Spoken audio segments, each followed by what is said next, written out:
Looks like Brother Plank has more women to talk to than fellas. Poor Phil and David, and Brother Scott is the only guys in here. The rest are ladies. But he said he has a lot. Well, he's taking pictures, so he's in and out. But Brother Marvin. But anyway, he says he has a lot to talk to you ladies about. So we'll see what happens. But no, anyway, we appreciate you coming.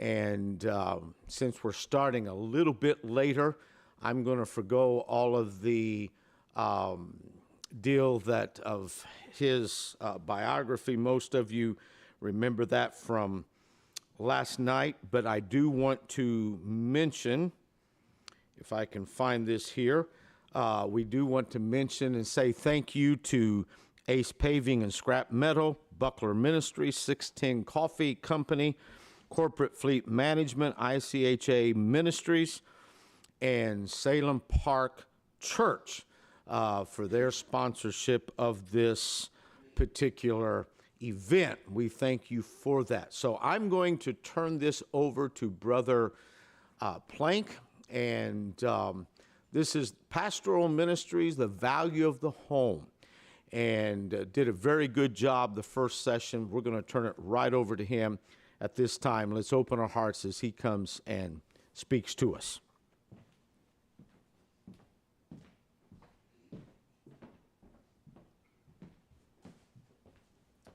It is a real honor to be here today. I'm going to pretend that the place is full of preachers, and so I prepared for this session by going on Instagram and finding something really rich. It's a picture of a husband and wife sitting in their living room. It says, "My wife and I decided we would never go to sleep mad at each other again. We have been awake for 4.5 days straight." Oh my. So good to see you all, and so good to be in the first session today with Butch Heath. He did an excellent job, and I really can't add and hopefully don't detract from just the basics of a good godly home. But this particular session is especially dealing with the ministry.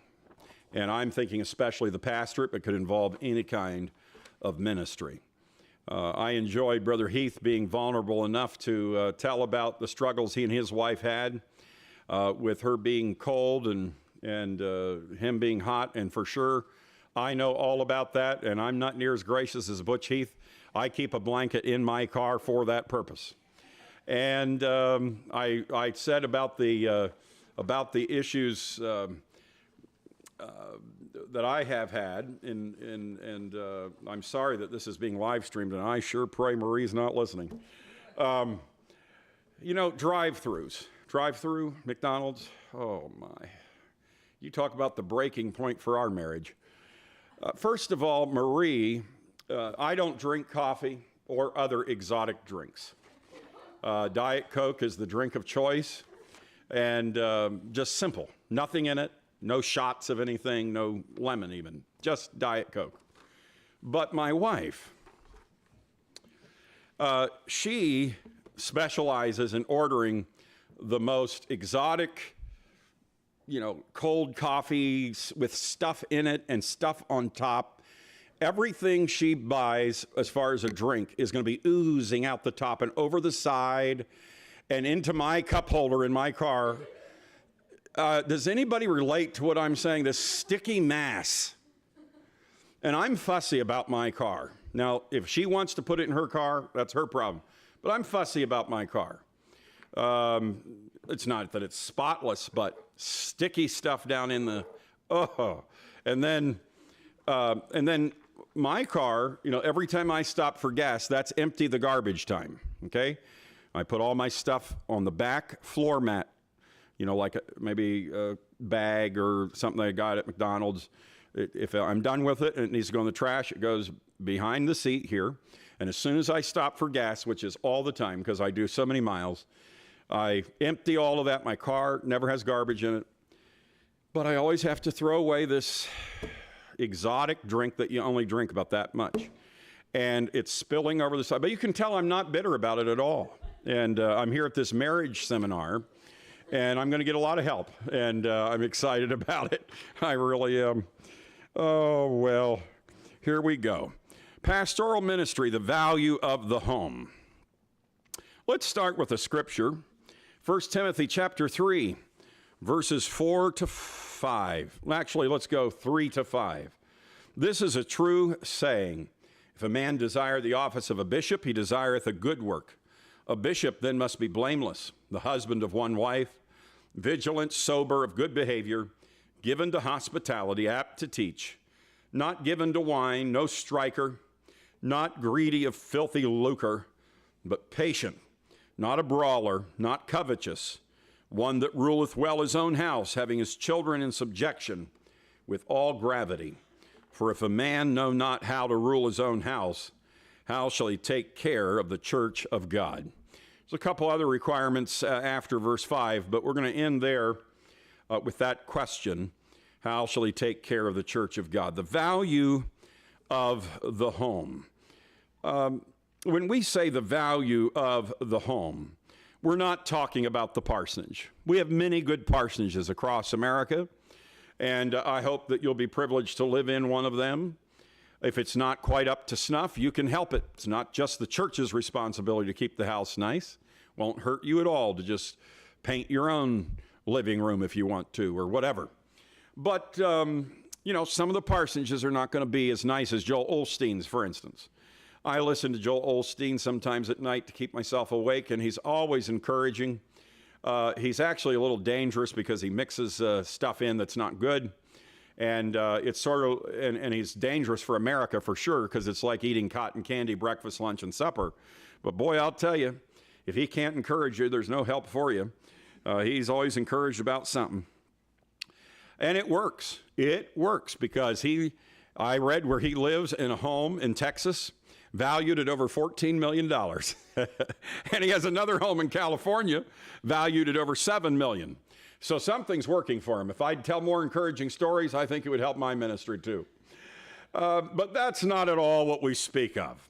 When we talk about the value of a home in the ministry, we're talking about the pastor and his wife, their love relationship, their marriage, their example to others, and their children. Not the brick and mortar house, but the home, the heart and soul of their work. So we notice these scriptures that we have read together. The Bible says that if you desire the office of a bishop, if you're going to be a preacher, a pastor, go into the ministry, you desire a good work. That's number one. The ministry is a good work, and I want to tell you it is a great thing to be in God's work. It is not easy. There are times when it's really a struggle. But I try to never be too overly sad or sorry or apologetic about those kind of things, because overall, it is just an honor to be a pastor. People say to me, you know, why different times the IHC board has kind of put a little pressure, and others, why don't you resign your church to go full-time and working with the IHC? And I love IHC, and it's a privilege to be working with them. But I think I'd die if I wasn't pastoring the church. I'm in my 30th year at Beavertown Church, and it's such an honor to be a pastor, to see new people coming in, and to have been there long enough now. The first wedding that I performed, having only been married a little over a year myself, was for a young couple who now have grandchildren. And this young couple, their children, let's see, the one guy is employed by a Bible college, and he is married and has a son, and I had part in his wedding. The daughter is a pastor's wife now, and the other son is a pastor. And I dedicated all three of those kids. And so, you know, you can't believe how exciting that is, and it's just wonderful to be a pastor. It is a good work. Now, it is work. It is hard work. Ministry is hard work. And so if you're a little lazy, you need to ask God to help you. And here at Bible College is a great place to be helped, because you're going to have work hours. And, you know, you're going to have stuff you have to do. And let me encourage you that when they ask for volunteers, you be the first to step up, because you need to learn to do that stuff, because that's what ministry is about. It's hard work. It's a good work, but it's hard work. And let me tell you that ministry is a place of peculiar blessing. God has his ways of honoring the people who are at his front lines. Sure, you take a lot of hits. Sure, you go through stuff. Sure, you know, this is Pastor Appreciation Month, and we just had a family tell us they're leaving our church. You go through stuff like that. Keeps you up all night long, makes you grieve and cry. But let's be honest, there's a peculiar blessing also. I've had people shake my hand, and it was a green handshake. Had people bring us groceries, had people bring us, you know, all sorts of things. They do so many things for you in the ministry. I just had, here I am, clear out here. I'm so far away from home, and somebody from this school took me out to eat. And it wasn't to, they said I could order anything I wanted, and it wasn't White Castle. It was, and I love White Castle. White Castle's really good. Every time I go to White Castle, I never order anything less than 6 of those little burgers, and I eat every one of them, and I could order 6 more and eat them. They're so good. We don't have them in Pennsylvania. You're so spoiled here at UBC. If I had known about that, I would have come here to Bible college. But here's the thing. I got spoiled and got taken to some big wheel restaurant, you know, where they wait on you real big, and I could order anything I wanted off the menu. The peculiar blessing being in the ministry. It's also a place of particular burden when people you invested in walk away. People that you care about and you love walk away. People that you've spent nights agonizing over and helping, and then it's just like, oh, they're gone. The ministry, though, is a good work. Number 2, we're looking at this scripture, the minister must be blameless. Now, that's not faultless. We all have faults. But a person against whom no evil can be proved. This word, when it says blameless, this word is a metaphor like an expert boxer who is defending every part of his body so that his attacker cannot get one single hit. That's the preacher. Always guarding so that one hit cannot ever land against him. You're going to be hit by the adversary. I mean, right now I have fake Facebook account on me. And people say whatever they want to say, and there's stuff that goes on. But you can live in such a way that the hits don't land because the people who know you know that you're living the life. And that involves the Billy Graham rule, which was he would never go into an elevator alone with another lady. Mike Pence got blasted a few years ago when he talked about the fact that he wouldn't go out to eat with another woman that was not his wife. But those are simple things, and in today's world, that's just a joke. And even in the church world, it's amazing how those things are just, people don't get it or don't know. But it's so key that men and ladies the same but you know, that you guard, well, I'd never do anything. My wife trusts me. That's not the point. You don't do things where people can give a hit and it lands. Even around the altar, you know, a lady is praying, you don't just get right up there and put your arm around her. That's your wife's business. You can pray with them, but at a safe distance, you know, and never do anything that would cause a question mark. Now, the devil's mean and may throw all sorts of things around, but you can live in such a way that the hit won't stand. You can live blameless. Now, this can be in any number of areas. The old timers used to tell the preachers, be scared of dirt, debt, and the devil. So the devil, in my mind, was the moral issues, which we never get over. Constantly, there's a new story surfacing of a preacher, and there's something especially horrid about a preacher or a preacher's wife who has fallen morally. And don't think that it can't happen to you, because the enemy is mean. It can happen very innocently. It can happen through counseling with someone or trying to help someone where you had no ill intent, but then feelings developed. It can happen through carelessness with our cell phones, text messaging. You know, I'm not saying you can't ever text another lady or another man, you know, like, what time is the service tonight? But if you're getting into lengthy conversations, or there needs to be some real concern about that, you know, carefulness. The devil is so mean with the moral issues, and then the cell phones and the pornography and the There's just so much, so much, where the devil he'd love to have a pastor or a pastor's wife fall morally. So always be, I think that's what they were talking about when they said dirt, debt, and the devil. Be careful of those moral issues. But if the devil can't get you on the moral issues, well, then he'd like to get you on the money issues, where like the one preacher I know who has extremely bad reputation because every church he's ever pastored, when he leaves, he's left unpaid bills all throughout the community. It's hard for people to have a lot of respect for you when the bills aren't paid. I know that people can get in a hard spot, but you can at least communicate and give $1 that direction or something.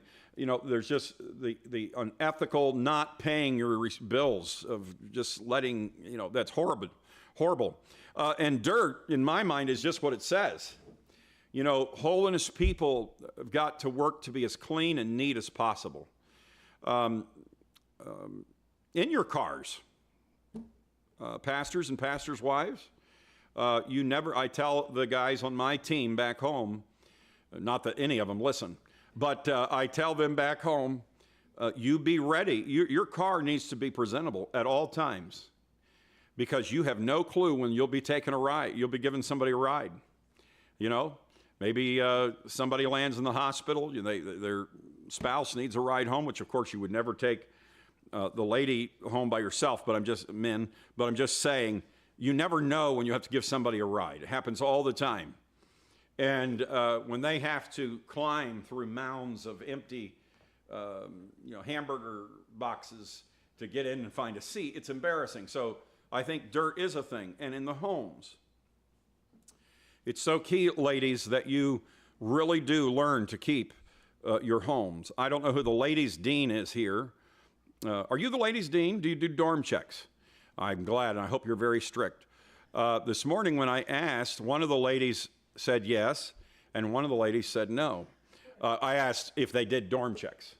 So it must be a little while since you've had one. It's time. Oh, good. And so be very strict, and the reason I say that is because, and I'm not trying to embarrass you, so I know you do a great job. The reason I say that is because these are going to be future pastors' wives. And how are they going to keep the parsonage? Everybody understands that if you have kids running around and you have bad days, some things may be out of kilter. But you shouldn't need a gas mask to walk into the parsonage, and you shouldn't have to have hip waders to get through the living room. We all know what's new clutter or what's old dirt. And you need to keep the parsonages clean, because it'll ruin your ministry. The front yards need to be clean. The lawns need to be mowed. It's embarrassing if the parsonage is a wreck. So this is very, very key. Dirt, debt, and the devil.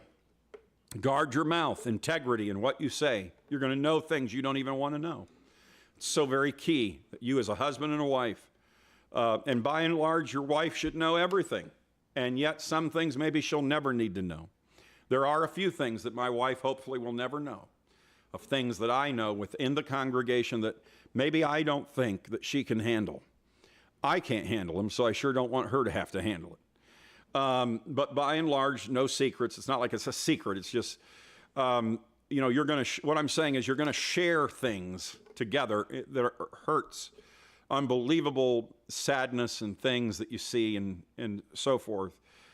And you are entrusted with those things, and you have to guard your mouth, that you don't get on the phone and tell somebody, or you really just can't tell anybody some of those things. It's between you and your husband, the stuff that you hear in your church and conference and across the movement. Guard your mouth, integrity in what you say. Guard your mind, integrity in what you think. Guard your hands, integrity in what you do. Number 3, the minister must be the husband of one wife. People can quibble over divorce and remarriage, but one thing is for sure, no preacher should stand behind a pulpit who has 2 living companions. I asked one of the leaders of one of our denominations who does have divorced and remarried preachers behind their pulpits. I said, how in the world? Because I was asking a simple question, not trying to be critical. How in the world would you ever excuse that so clear in the Bible?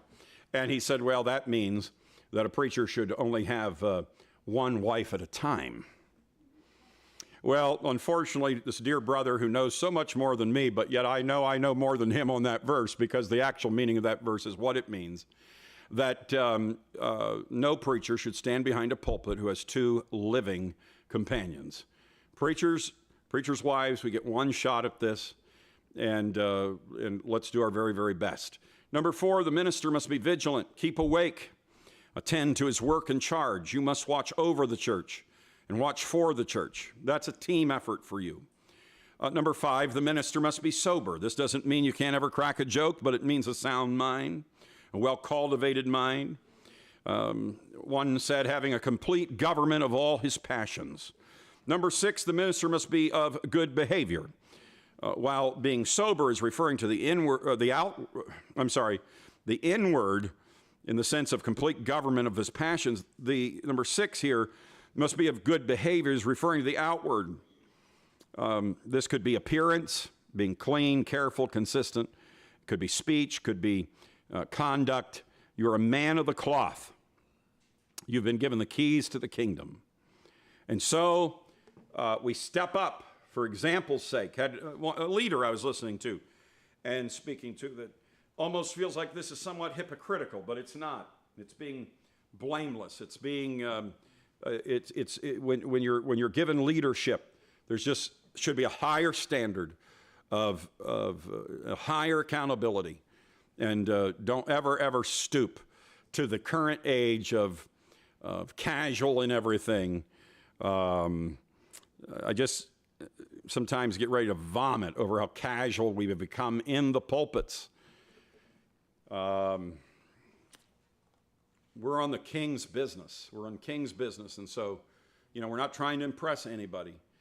But we are on, if I was asked to come to the White House and see the president, of course, Joe Biden, who cares, but I'm just saying a real president, I would never walk in there with ripped blue jeans and flannel shirt.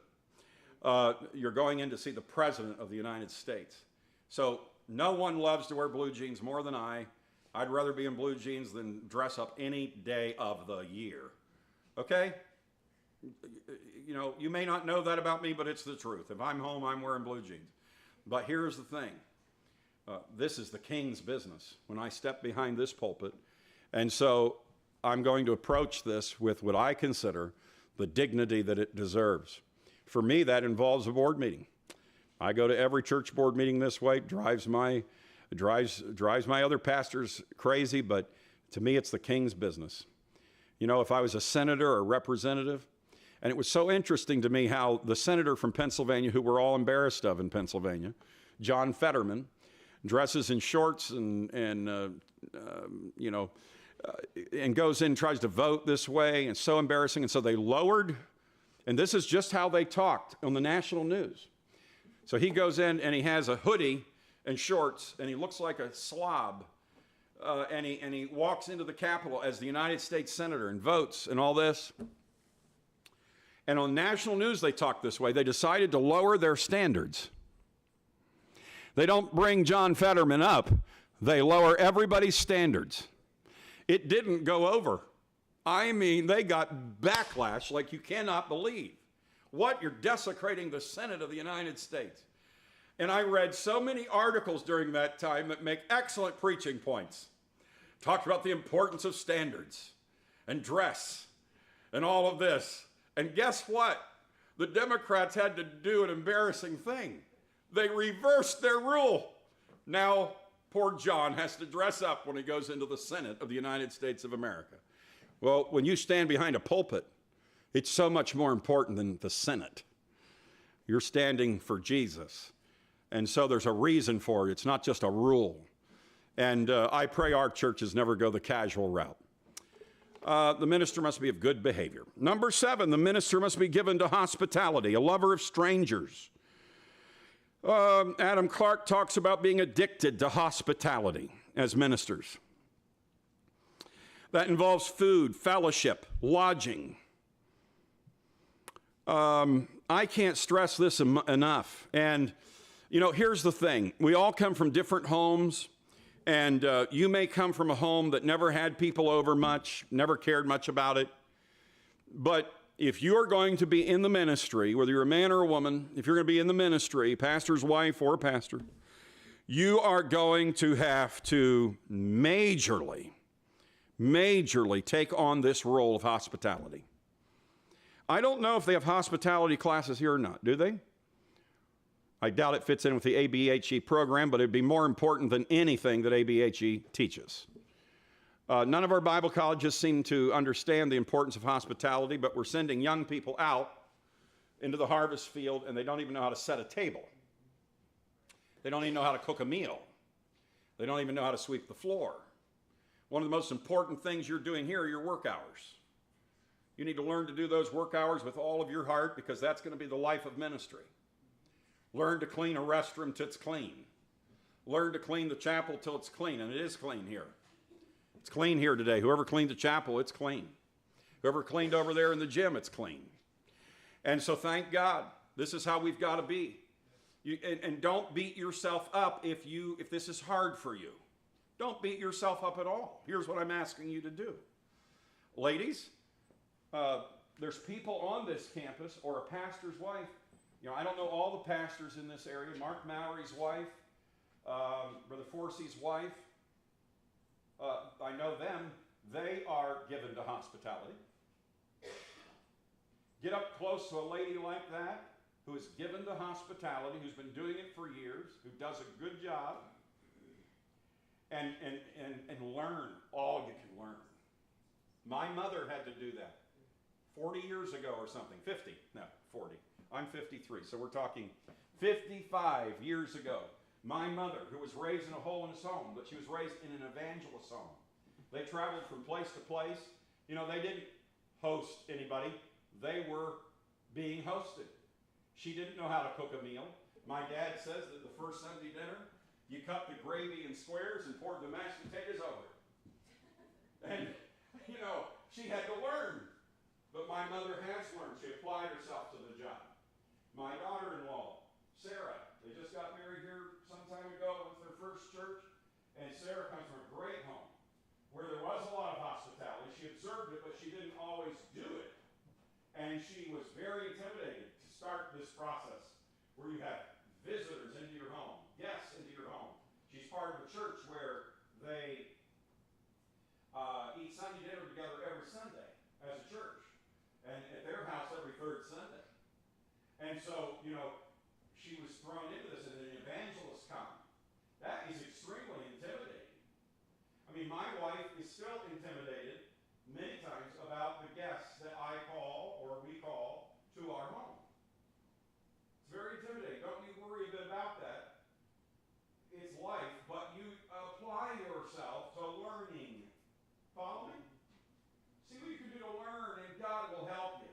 Oh, I've been so proud of Sarah because she's my daughter-in-law. She's taken it by the job, and she keeps a beautiful parsonage. Keeps it clean, and grows a garden, puts up with my son Jameson, and does a terrific job. And you will too, but you'll have to work at it. And there needs to be more teaching in this area in our schools, and everybody knows it, just nobody does anything about it. Everybody knows it because it's the truth. There is no hospitality in our age. We don't invite people over to our house anymore across America. It used to be you always did, but we haven't for 30 years. It's dog eat dog world. People just come and go, eat out, whatever, and they don't have people in their home. Some of the nicest homes in our church will never host a Bible college group in their home because they're intimidated to have somebody else in their home. Here's mom and dad. The kids are all gone. They live in a beautiful house with like 4 bedrooms. Here's mom and dad rattling around in this house all by themselves. We have youth convention, Brother Pyle, and they won't even keep anybody in their house just a few miles from the church. Several examples. Why? Because they're intimidated. They're not given to hospitality. If you marry a preacher, you don't have a choice if you're going to do something for God. So learn to do it, and learn to do it well. And you'll do a great job. Oh, yes, given to hospitality. My wife and I, it's not just when somebody comes to your home. It's at the church itself. And you can learn to do this now. You can learn to do this now. How many of you were in the service this morning with Brother Heath? How many of you went to Brother Heath from then till now and told him you appreciated the message? Okay, one, that's good. So, let me just explain. You can start now. If you appreciated the message, go to him sometime before. And if you didn't, don't go to him. Maybe that was the issue, I don't know. What I'm saying is this. We float around as if we don't matter and they don't matter. But as a preacher or a preacher's wife or those going into ministry, and I wish all laymen would take this as, here's the number one rule in a way with hospitality, is like when walking into a building, is a person alone constitutes an emergency. Write that down. A person alone constitutes an emergency. So, Sunday, we have harvest days at our church. Last year we started, we're in a farming area. Cornfields all around, and with farmers in the church. So we've been for a number of years having an outreach month, where that month we especially emphasize getting new people to church. It's a lot of fun. It's really awkward at first because people just stare at you. And you don't feel any excitement at all. You feel like you're being really stupid and really dumb. And you probably are, but you hope somebody will invite somebody so that you don't look so stupid. So we divide our church into teams, and we see which team can win. And we have 4 pastors at our church, and so we divide our congregation into 4, and each pastor leads a team according to your last name is which team you would be on. And I'm only in second place, but I'm not last place like I often am. I'm only in second place, and everybody gets points for the visitors they bring, different things. We had Family Sunday 2 Sundays ago, and one lady brought over 60 of her family to that service. So obviously that lady is winning right now the main prize, and that team, which is Pastor Ryan, is winning hands down. And the entire team, which may be, when you divide the entire congregation, it could be 150 each, I don't know, will get invited to our house for Sunday dinner. To our house. We just pray they don't all come at once. We'll have them over 2 Sundays. We'll give them a choice of 2 Sundays, that team. So this is the kind of thing we do. And this past Sunday we had homecoming day. Try to encourage a lot of people to come. We have something different every Sunday. Next Sunday's Children's Day.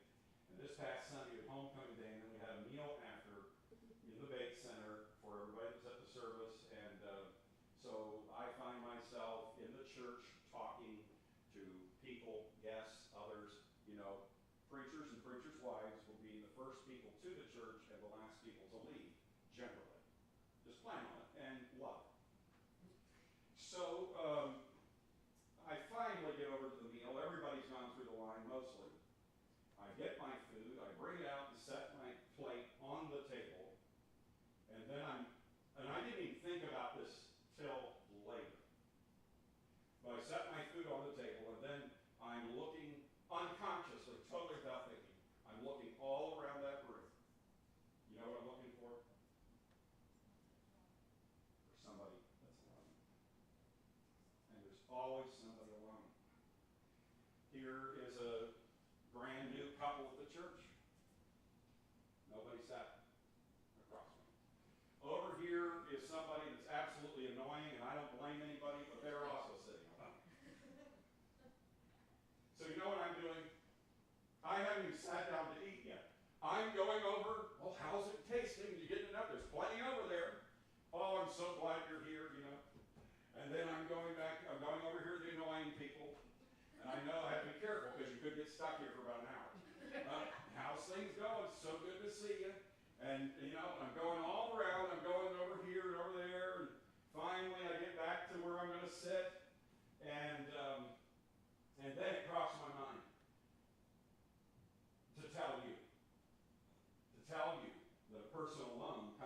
emergency. When you come into your church, at Beavertown Church, there's people coming and going all the time. And I find myself in that foyer talking to brother so-and-so about whatever that's really important, and I'm trying to pay attention to what he's saying. But I'm also noticing over here is a brand new couple that are leaving this church, and not one person is talking to them. And so as soon as I can, I break away from brother so-and-so, rush out the door to catch this couple to say, oh, it's so good, Dad. I hope you'll come back and we talk. You follow what I'm saying? That is your job. And of course, it's the people in the church's job, and our people do a fantastic job. But I'm just saying, it doesn't matter how good of a church or how friendly a church, the pastor's still watching for anything that's falling through the cracks when it comes to hospitality. Amen? Okay, let's see what's next here.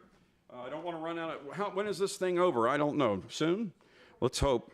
Okay, the minister is given to hospitality. Oh, Jennifer, my daughter Jennifer, she went to Brand X Bible College down in Florida.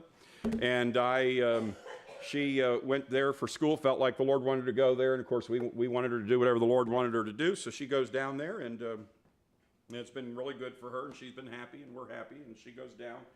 And the first winter at Hope Sound Bible College, they have sea breeze camping. Big deal. Hope Sound camp every year, every winter. And I mean, Jennifer, now she wasn't complaining terribly, but she was complaining. All of the girls, all of the students have to move out of their room. So they move out of their room, and they kind of pack some things away, but they have to leave their room, all its decor and everything else, and move out into a classroom, I think, or some big building, so that guests can stay in their room. And she was fussing about it, and all the students fuss about it. I mean, who wants to do that? And I said, Jennifer, now that'll be enough.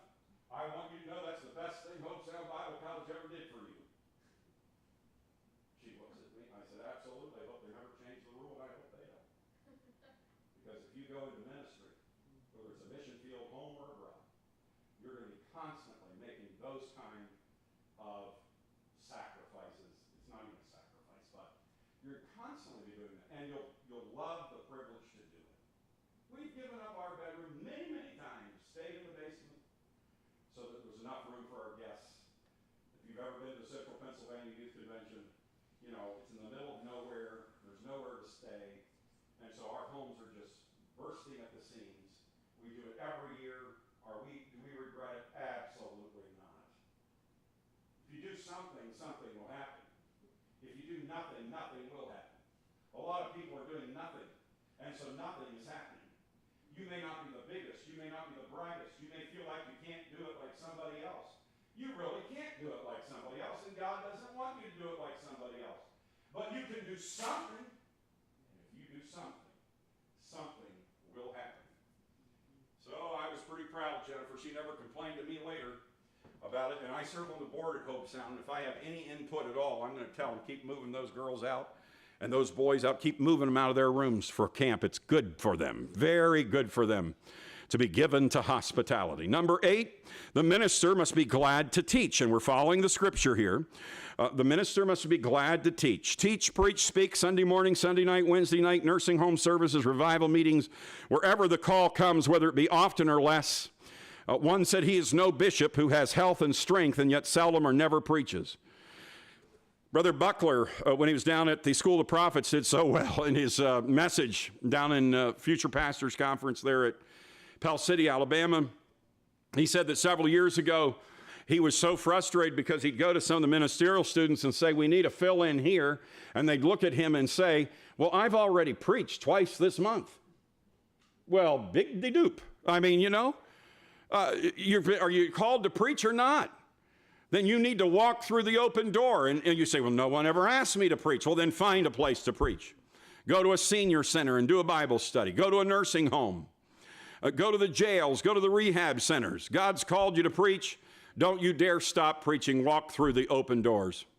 Number 9, the minister must not be given to wine. Obviously, a Christian does not mess with alcohol.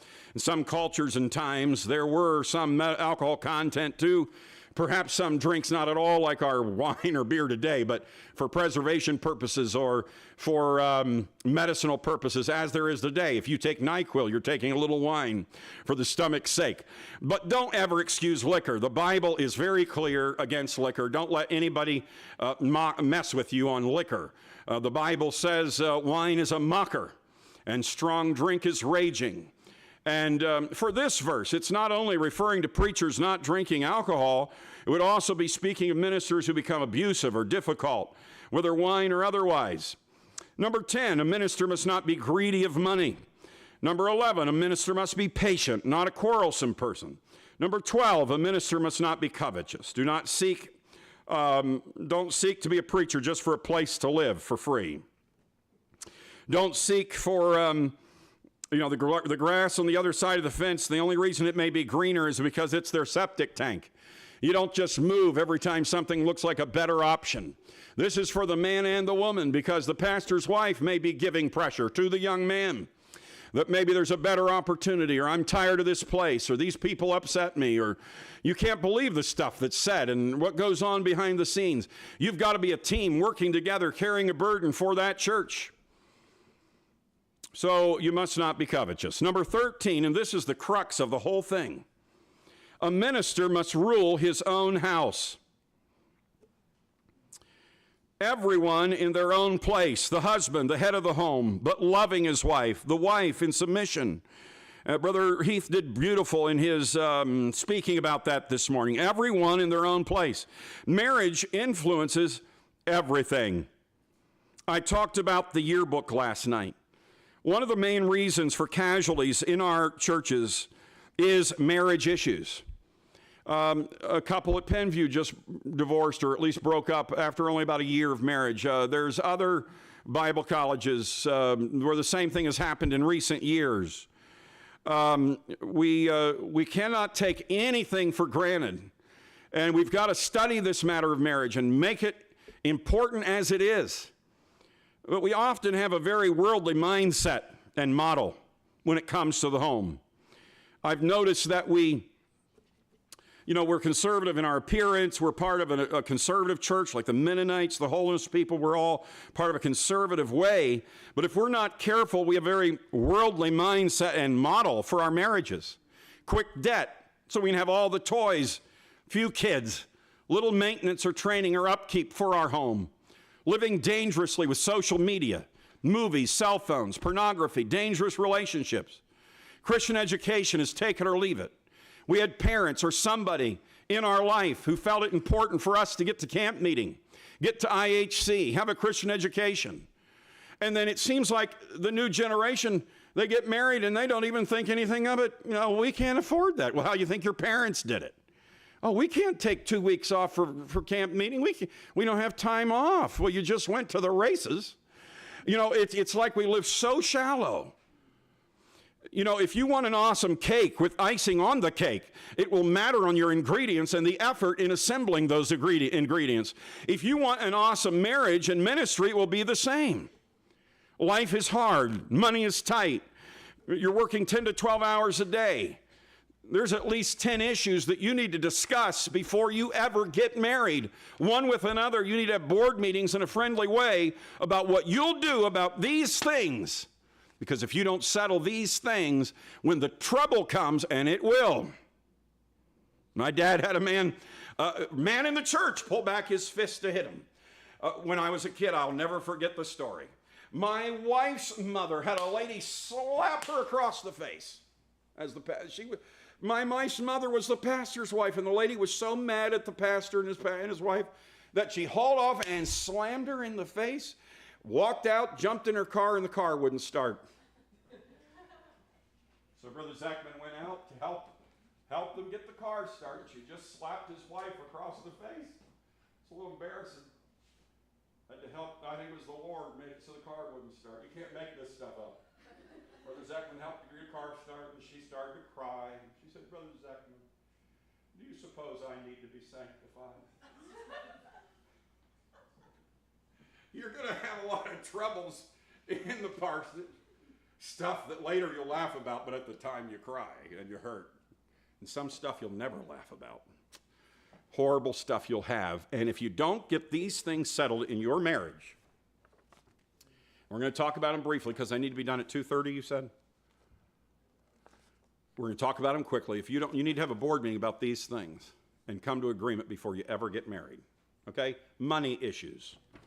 You need to figure out a budget for yourself. Do some mock budgets before you ever get married and figure out how this is going to work. Your wife's going to need a little money in her pocket, but it might be a very little amount. Is she going to be able to make it? If she can't, you're going to have to find another one because God's called you to preach. You're not going to always have the nicest and the best. Let me just say that every one of you do need a trade. This was never told to me, but I'm telling it now for what it's worth. You need a trade besides the ministry. In our own lives, we got to a spot where it was hard. We pastor a great church. We pastor a good church. They take good care of us, but they expect us to be full-time. Pastor down the way, that church understood he'd be working on the side. So he got a salary from the church, utilities from the church, and he had a full-time job. And, he made it fine. We weren't allowed to have a full-time job. You follow me? But we have to make it. So my wife was able to, we started raising dogs. Now, we didn't push it in the church, but on the side, she raised dogs. She made more money than I ever made raising dogs. But you know what? Now she could go with me when I was called to go for an IHC or someplace. They'll pay for the evangelist, but not the pastor's wife. So, she's able to go along. You follow what I'm saying? We had things we wanted to do at Beavertown. We wanted to pay for. We wanted to do in our ministry. We could do it. We had a little extra money. You're likely going to go to a place where you'll have to work and you'll probably have to pay a lot of the church's bills. They'll give you a little salary, but the tithe you're putting in is paying your own salary. You'll have to pay the electric bill. Now, you won't have to pay your electric bill very long because as you work, your church is going to have new people come. They're going to put tithe in, and everything's going to work out okay. But you're going to have some tough times, and it's always good for you to have a little trade. Now, if you ever let that trade become bigger than your ministry, then that's another subject for another day. But what I'm telling you is, ladies, learn to sew, learn to cook, learn to clean. Figure out something you can do. Babysit. Men, learn the carpentry trade. Learn how to weld. Learn how to be a plumber. Learn to do something that you can have a little something on the side to support your own church that you're going to go to. And so that you have enough money to come to IHC. Amen. Free plug. You follow what I'm saying? Do you comprehend what I'm saying? Money issues. Discuss it. Okay? Family issues. This I would think about the fact that there's a lot of guys that won't leave mama behind. So they'll only pastor within just a short distance of where mama lives. And there's a lot of girls that won't leave mama. And so they'll only pastor within just a few miles where mama lives. You've got to get that stuff settled before you ever get married. I preached this for years. You've got to go where God wants you to go. And in front of all my people for 30 years, I've preached this. And then my kids graduate from Bible college, and my daughter teaches in Florida, and my son is pastoring in Iowa. And I think different times my whole congregation is staring me in the face and realizing that what I've been preaching, I do actually believe. Do I miss my kids horribly? It's just Marie and I. Do I miss them very much? Of course. But you know what? I'd rather them far away in the center of God's will than next door to me in a backslidden condition. Romance issues. I just don't feel like I can talk a lot about this with all these women here. But you know what? You got to keep romance alive in your marriage, and you're going to have to work on it. Ministry issues. There's a lot of young men who we didn't talk about this with their wives, and their wives have their own little idea of how this is going to be, and ministry isn't part of it. I have a wife who pours herself into people. I'm so thankful. And I hope that our ministers here today or listening will be able to find the same. Standard issues. Oh, my. Brother Horde and I were talking about this when we're talking about the yearbook and guys that fell away. Some of them are out of the ministry today because they never really discussed this with their wives, and they never got settled in standard issues. But, you know, you've come to Union Bible College. They have a lot of rules on dress and deportment. I have news for you. Those rules that they require really is what's required of you from now on. Oh, nobody's going to require it of you, but God needs you to keep that standard moving forward.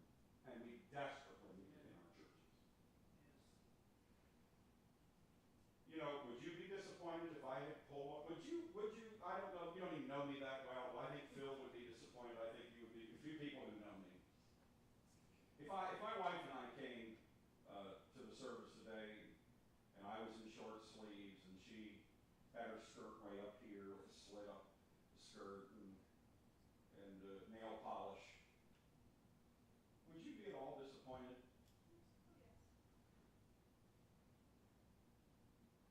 We desperately need our young people to think about what they would expect in a pastor or a pastor's wife and say, you know what, it's my turn. And you know, this is a little stricter than I was raised. This isn't exactly what I'm used to. I have some adjustments to make and some things to work through, but Lord, you can count on me. I'm going to do my best to be the kind of pastor or pastor's wife that this church needs. Amen? What do you think? We all going to be okay on that? I don't think these discussions are happening like they ought to. Discussions, get some things settled. This is how we're going to be. I'm not talking about being judgmental, harsh, critical. Just this is how we're going to be. My wife and I settled those issues before we ever got married. We knew how we were going to be. We knew what we were going to require of our kids. They were going to run around in shorts. Our kids didn't even run around in short sleeves. I mean, serious, from little one up. And we're no hero, I'll tell you. We made many more mistakes, but we wanted to be as consistent as possible with our kids. And, you know, we discussed all that before we got married, because if we hadn't, I'm sure she would have divorced me. No. But you know what I'm saying? We had to discuss these things, get it all out on the clear before we tied the knot. I'm afraid these discussions aren't happening sometimes, and then we're in real trouble afterwards when the struggles hit. Okay, we're about done here. Where are we? Standard issues, household issues. You know, again, we've got to keep the house clean. We've got to have it. We've got to have. You know, we can't have guys junk cars sitting around the yard. You're representing the King of Kings, so keep it. It may be simple, it may be poor, but it can be clean and it can be neat. Same with your church, ladies and men, work together to make this is clean, and this is neat, and this is professional as it can be. You know, it's not the biggest chapel. It's not even the most well laid out chapel in the sense that you're working with an old building, so you have a small amount of space here, and then a little thing over here. But it's neat, and it's clean, and it's the best it can be. And your church can be that way too. And I go to places where the Christmas poinsettias are out. You don't know if they're left over from last Christmas or put in early for this Christmas. And what's the deal with, we have home interior, they go to Kirkland's or TJ Maxx and they buy $3,000 worth of merchandise and plop it all on the piano. And the other half they plop on the organ. I like this right here, neat and clean. Little flowers is no problem, but you know, ladies and men, make it the best it can be. All right, children issues. One of the worldly things that has crept in is that we're only going to have one kid or two kids. We only had two, that's all we could have. I wish we could have a bunch more. That's a worldly mindset that says, in fact, we've almost gotten our movement that if it's a big family, there's something odd about it. I was just with the Brian Fuller family. I don't remember how many kids they have, but they were singing for that convention. I heard several comments directed at them the whole time I was with them. You know what? If you can keep them neat and clean and train them to serve Jesus, You're going to have some holiness preachers in that bunch. You're going to have some great lay people in that bunch. Raise them to serve Jesus. Don't think about the possibilities. Don't think like the world thinks. Think how God wants you to think. And discuss how you're going to discipline your children. And read books on it. And go to classes about it. Sin issues. Husbands and wives help each other to be accountable to each other. Mental issues. I put this on here because if you're in this condition and you're already married, then God has grace for you. But leading up to it, young men, I've known some to marry ladies that are total basket cases. And here's the thing. God has a plan for them, but the parsonage probably isn't going to be the good place. There's so many messed up minds today. And you got to be careful about who you're looking for. Parents' issues. We come from homes, so in the Mennonite church, they have hundreds and hundreds of years of Christianity passed down, and they have hundreds and hundreds of years of teaching on the home. And their homes are much stronger than some of ours. The reason isn't to blackface us, it's the fact that our churches have many first-generation Christians or second-generation Christians. So we're starting out on this journey of serving Jesus. And so we need more teaching. In other words, this week is so good. And we need more stuff like this. Butch Heath, the stuff he has to share, more practical stuff. I'm not talking about just getting a counseling degree. Half the people I know with a counseling degree are the wackiest people I've ever met. I'm talking about practical stuff on how to keep your home strong and how to build a good, strong foundation and to raise your children to serve Jesus. If you ever get a new car, you read the manual and figure out how to run. If you get a new microwave, you read it. If you get a new whatever, new phone, you're looking online to see how it all works and all the new features. If I get an update on my phone, I have to read about all the new features. And we spend less time than that on our marriages and on our raising of our children. And then we just shake our head when they walk away. Well, the devil is mean, and he got into the Garden of Eden, and he can get into our homes, but a lot of it's just we don't plan and prepare and think, use our heads. You can have a strong home and a strong marriage, and you can raise your children to serve Jesus. To me, there's just no greater joy than to see Joe Smith, Shelbyville, Indiana, and every one of their kids serving the Lord and in ministry. Daryl Stetler, every one of their kids serving the Lord and in ministry.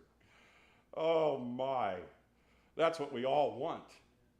And if your children, if there's people listening and your children have strayed, please do not beat yourself up about it. I'm talking to you young people and saying, do whatever you can do to do your best to see those kids take God's way. Amen? Okay. Marriage is not in one compartment, in ministry in another. We like to compartmentalize everything. This is impossible in the ministry. Everything bleeds into everything else. You'll work, sleep, eat, breathe together ministry. If you have a weak marriage, this is the final thing. If you have a weak marriage, you'll have a weak ministry. If you have a strong marriage, you'll have a strong ministry. God bless you. We'll see you soon. Happy wedding day to all.